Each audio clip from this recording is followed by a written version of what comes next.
Assalamualaikum warahmatullahi wabarakatuh.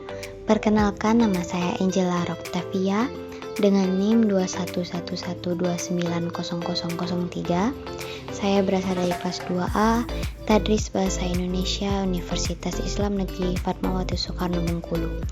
Di sini saya membuat video pembelajaran untuk memenuhi tugas dari mata kuliah fonologi yang diampu oleh Ibu Dina Putri Juni Astuti, MPD.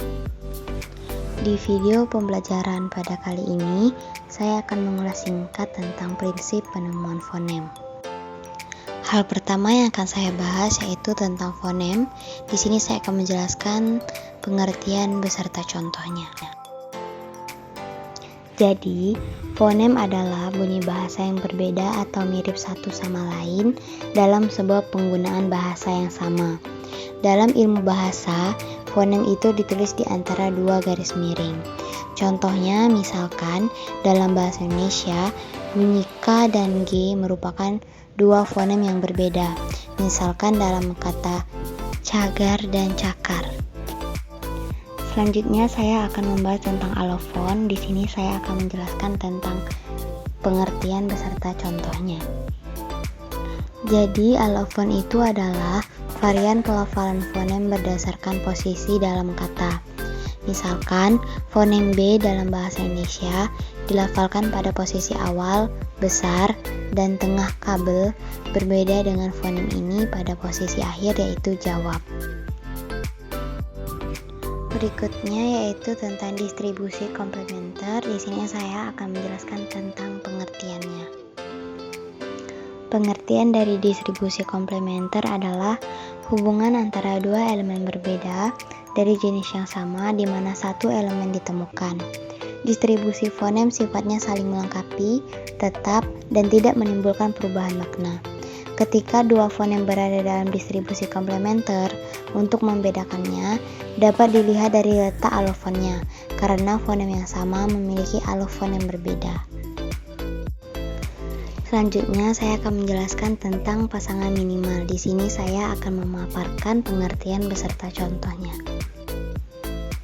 Pengertian pasangan minimal adalah seperangkat kata yang sama kecuali dalam satu bunyi, atau pasangan minimal juga bisa diartikan dengan istilah kata berkontras, yaitu dua kata mirip yang memiliki satu bunyi yang berbeda dan menghasilkan makna yang berbeda pula.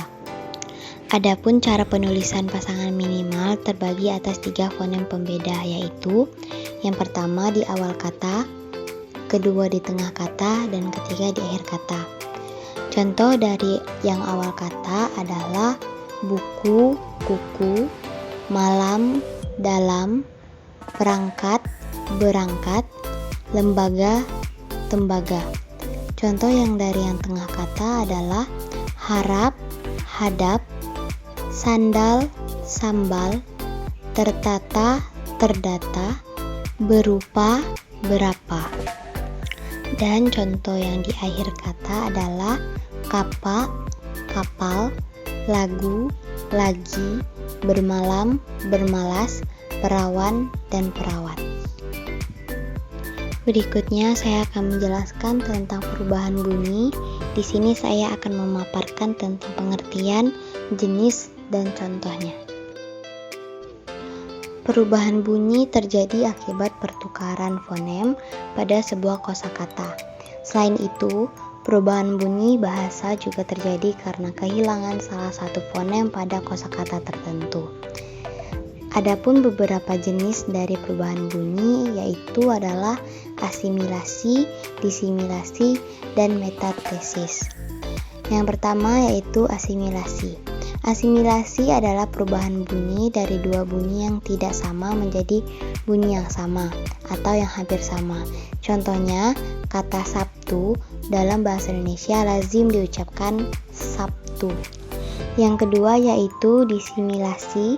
Disimilasi adalah perubahan bunyi dari bunyi yang sama atau mirip menjadi bunyi yang tidak sama atau berbeda. Contohnya, pada kata belajar berasal dari gabungan prefiks ber dan bentuk dasar ajar. Mestinya kalau tidak ada perubahan menjadi berajar. Yang ketiga yaitu metatesis. Metatesis adalah perubahan urutan bunyi fonemis pada suatu kata sehingga menjadi dua bentuk kata yang bersaing. Dalam bahasa Indonesia, kata-kata yang mengalami metatesis ini tidak banyak, hanya beberapa kata saja. Contoh katanya yaitu kerikil menjadi kelikir, jalur menjadi lajur, berantas menjadi bantras. Pembahasan terakhir di video pembelajaran kali ini yaitu adalah elipsis.